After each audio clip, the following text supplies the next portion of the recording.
Alright, so I got this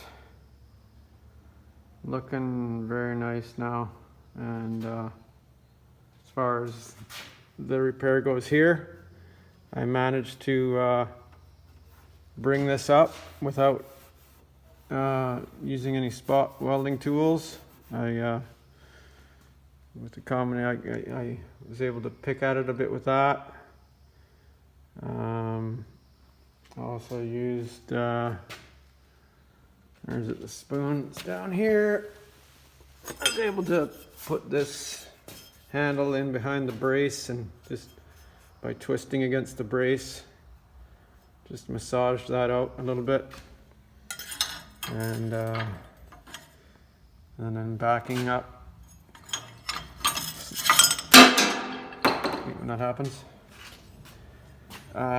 Sliding this in behind the panel, and then backing it up with a heavier dolly just against the back side of it, and then just, you know, hitting it on the high spot, bringing up the low spot.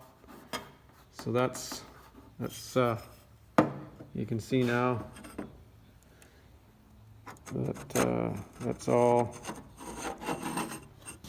fairly level. There is a bit of a dip in it still. Could work it out a bit more, but it's you know, it's pretty good. You know, I am going to put some filler on this. So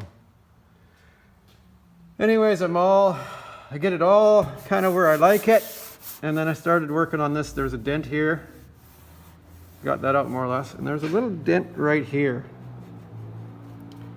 but you can see that really well on the camera. But I guess because it was dented in there, and then on the back side, the paint, whatever paint was on there must have come off, and it's so thin. It's so thin, I'm going to show you that I'm going to stick this knife blade right through there, I think. Yeah, there we go.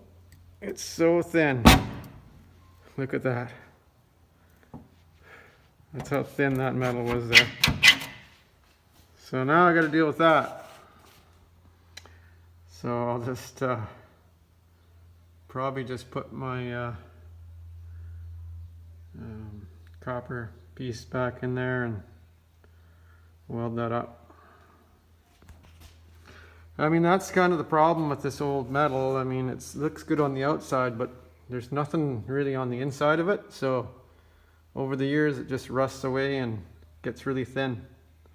And I think that's kind of what I had some problems right here with it blowing through. And I think that was part of that problem there. But I think for the most part, this all seems fairly sound now.